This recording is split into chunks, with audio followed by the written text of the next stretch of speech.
In this video, we're going to derive which wavelengths will fit and produce a standing wave on a particular string with a particular length. So we have a string and the length we're going to say is L. We want to make a standing wave, but because the string is tied down at the two ends, you have this boundary requirement. You can only put a standing wave if that wavelength produces nodes at the two ends. Okay, so the fewest number of nodes we could have is 2. One at the left edge, one at the right edge. What would the wave look like? Well, between every 2 nodes, you have an antinode. So it would look like this. And it would oscillate down to this dotted line. The string has a length L. And the question right now for us is how many wavelengths have we fit in this length L? Now that's kind of a tricky question because this wave is so stretched out, the wavelength is so big that it continues on over here. To see the entire wave, we would have to imagine extending this out. So one full wave cycle is from here all the way over to here, and we're only showing half a wave cycle. So we have only put half a wavelength on this length L. We call this the first mode of vibration, and it's also called the first harmonic.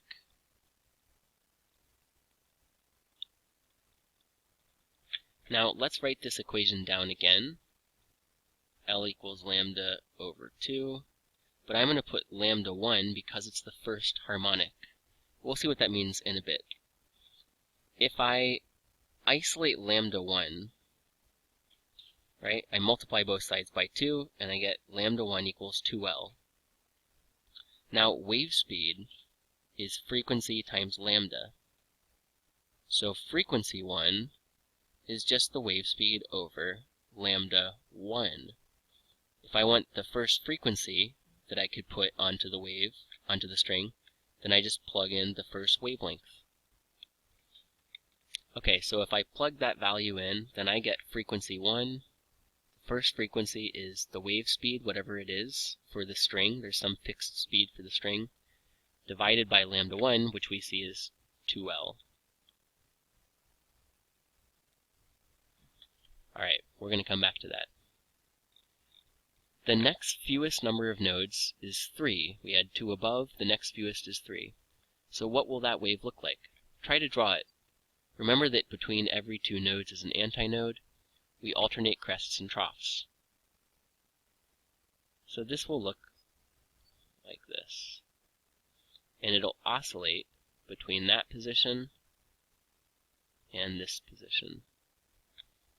This is the second wave that we could put, so we call it the second mode, or the second harmonic.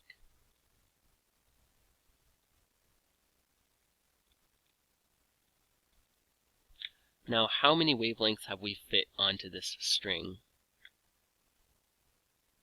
Well, this time, it's one full cycle. See that?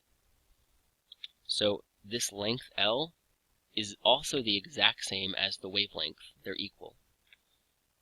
So let's write that down. This second wavelength, lambda 2, that we've drawn, is equal to the entire string length L. Now we can take the same wave speed equation, c equals f lambda, and if we isolate f2, we're going to find f2 this time. It's the same wave speed for waves on the string, divided by lambda 2. Now this is really easy because lambda 2 down here in the denominator, simply equals L. So let's write that equation again, substituting in L. There.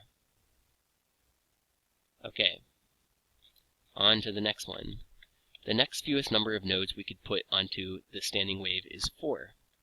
So go ahead and draw this standing wave. Take a moment to draw this wave. It goes up and down and then back up. Between every 2 nodes there is an antinode. and then it oscillates between that and this position. Okay. The length from one edge to the other is obviously L, but we could also describe this length using wavelengths.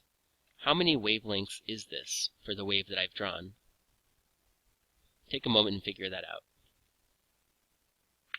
Well, you've got one wavelength here, and you've got another half right here. So it's 1.5, or L is equal to 3/2 lambda. This is the third mode of vibration, or the third harmonic.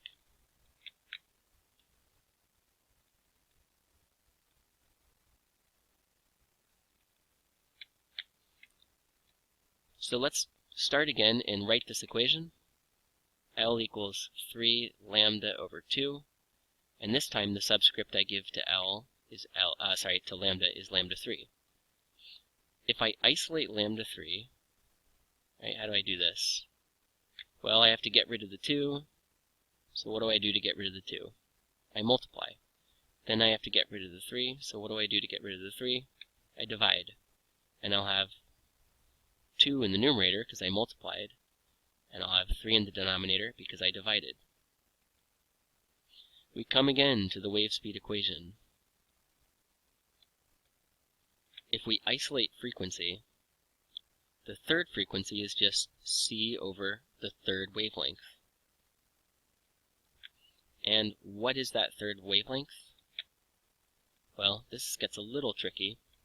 It's 2L over 3. And whenever you have a fraction in the denominator, here's a fraction in the denominator, the second denominator comes up into the numerator.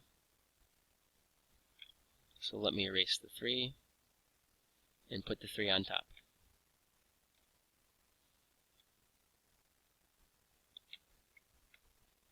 So what I've done now is I've taken those formulas we wrote down and I've copied them onto this page. There is a pattern here. Can you see what it is? Look at the lambdas first. Now pause the video if you want to try and figure this out, because I'm going to start giving you some hints. Right. The first hint is I can take this lambda 2 and I can add a 2 over 2 without changing anything, because I've simply multiplied by 1. Okay, do you see the pattern now? The third thing, second hint I can do is I can write this as being divided by 1, because I haven't changed anything when I divide by 1. Do you see the pattern now? We're counting up 1, 2, 3 in the denominator, and we always have 2L. We always have 2L in the numerator. That's always there.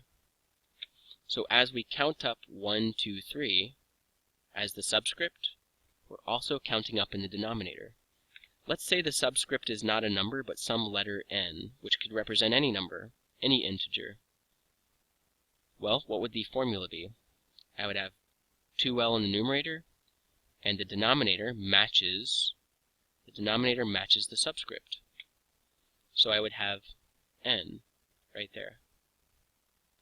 We're going to write that formula at the bottom of the last page. So here we go. Let's add this to the bottom of the last page here. This is the formula which tells us which wavelengths will fit on a string of length L. So this formula gives us the wavelengths that fit on the string whose length is L.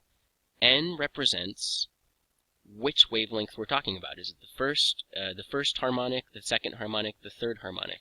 So N is called the harmonic number.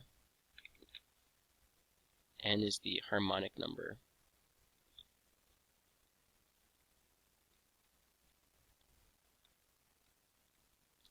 Okay, now there's a second relationship that we need to figure out here. Look at the right side, the frequencies now. I can add, just like I did before, 2 over 2, and I haven't changed anything. Now F2 I could write as 2 times C over 2L. I can break this 2 I can break this out front, because it's like I'm multiplying by 2 over 1, and when we multiply fractions, you just combine the numerator and the denominators, and we get the same thing we had before. Okay, what about this one? I could write this as 3 times c over 2l. But wait a second. C over 2l equals something. It equals f1. So that's f1, and this is f1. I can write my formula as 2 times f1. And here, it's 3 times f1. If I had some nth frequency, fn, where n is not, n can represent any integer, any positive integer, what would be the formula? Well, instead of a 3 times f1, instead of a 2 times f1, what am I multiplying f1 by? Just n. And this is the other formula we're going to add to the bottom of that page.